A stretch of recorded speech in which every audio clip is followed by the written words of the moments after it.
And I, first of all, would like to give thanks to God Almighty, who has given today as a day of grace for me to be able to communicate with my fellow Africans.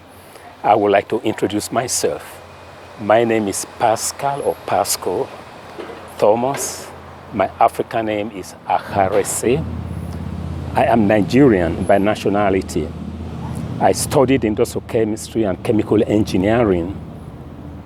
I would like to dwell on topics that I believe are of fundamental importance to African people. It has to do with the problems of development. Why are we underdeveloped? Why are we struggling with underdevelopment, with all its consequences? Before I begin to dwell on this matter, let me quickly remind African people that Bible has it on record that we're great people. The great Egypt talked about in the Bible is not the present day Egypt of the Arabs. It is the Egypt of Africans.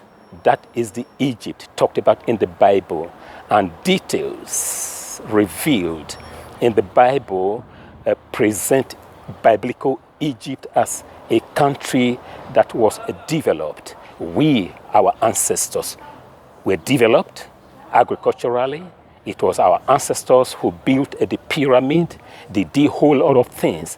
So the foundation to scientific and technological development and all knowledge given to the world actually came from our ancestors.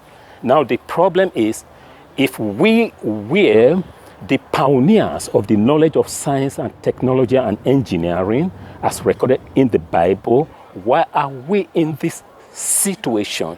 Let me remind you, it's God who controls the existence of our world.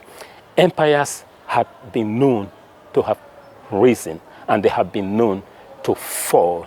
So let us not go into the complex historical analysis to explain away how and why Africa lost its glory. Now, the question of underdevelopment in Africa and the reasons why we are in the situations we are today simply can be summed up. And in a nutshell, it is because we are not developed scientifically. What are the reasons for our unscientific development or underdevelopment in science and technology? We need to understand that development starts with laws. When you look at the world, you discover that the poorest countries on earth are the lawless ones, while the most developed or industrialized nations are the nations where law is very strong and completely respected or obeyed. There are three categories of laws. You have the divine laws, that is spiritual laws, written by God or given to man by God. You have man-made laws, and then natural laws. So when the majority of a people, of a nation, disobey these three levels of laws, what you have is backwardness. Now, if we are talking about Africa's underdevelopment, I will tell you that the reasons are political, and then the reasons are also in the legal realm. Our laws were never, first of all, enacted to bring about progress or development of the human race. Never. And political in the sense that the politicians are not completely irresponsible. I'm not discrediting them. We have a few good ones.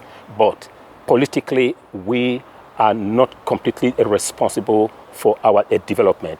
There is no meaningful budget given by the government or created by the government or set aside by the government to pay for scientific research and development, to be able to create the technologies we need to apply to our situation in order to bring the people out of poverty.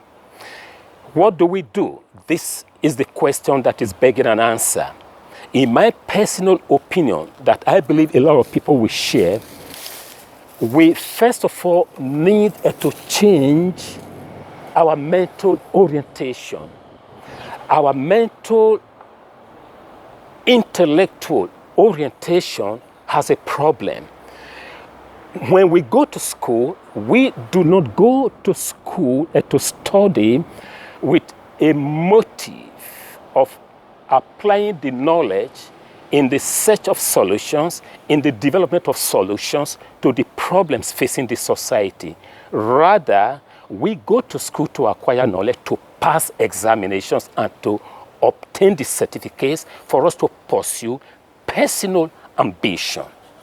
When you pursue personal ambition, you are no longer thinking of how to employ or deploy your resources to positively impact the lives of other people. Remember what God says in the Bible: love your neighbor as yourselves, or as thyself.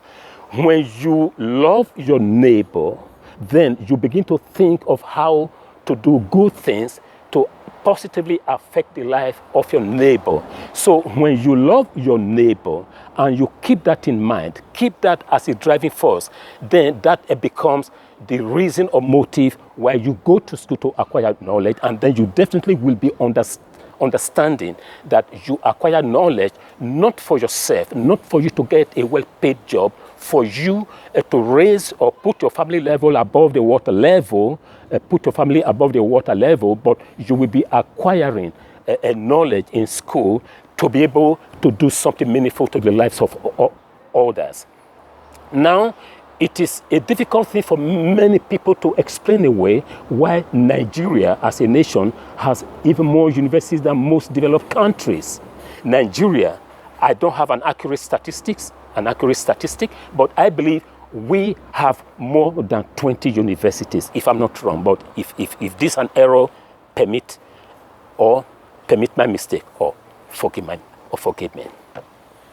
Students go to school to acquire knowledge at polytechnic level, at colleges of technology, and then in the universities. They focus on performance. That is where we get it wrong. Performance is not the primary thing or the first thing or the more important thing. Any child sent to school is expected to perform, is expected to make good grades. So performance is not the big deal. How good your result is not the big deal.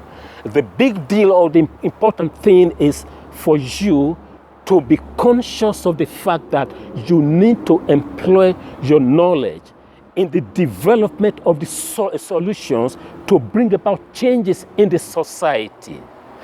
When my talk that I'm doing now is more for those students who are studying engineering, pure and applied science, and then technology, and then it can also be extended to others. When you go to school to study pure and applied science, engineering, and technology, try to understand that the definition of technology in a very simple term is the technique of doing something by the translation of scientific principles into practical application. Therefore, when you go to school to study pure and applied science, engineering, and technology, be it in the university, in the College of Technology or Polytechnic, you should already, before you finish, be thinking of what you should do or what you should be doing when you graduate.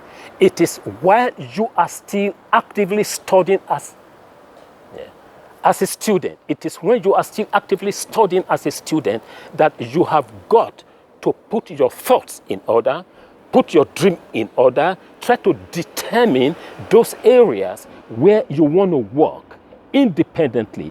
By the time you graduate and you begin to think of how to apply your knowledge in the practical development of practical solutions, you automatically will be creating a lucrative activity for yourself, so you don't need to go about with photostated copies of certificates or other credentials looking for paid jobs. Now, once you have gotten to this level, you have got to completely do away with what I call intellectual snobism. The educated African who is a university graduate will not want to interact with a vehicle, a mechanic.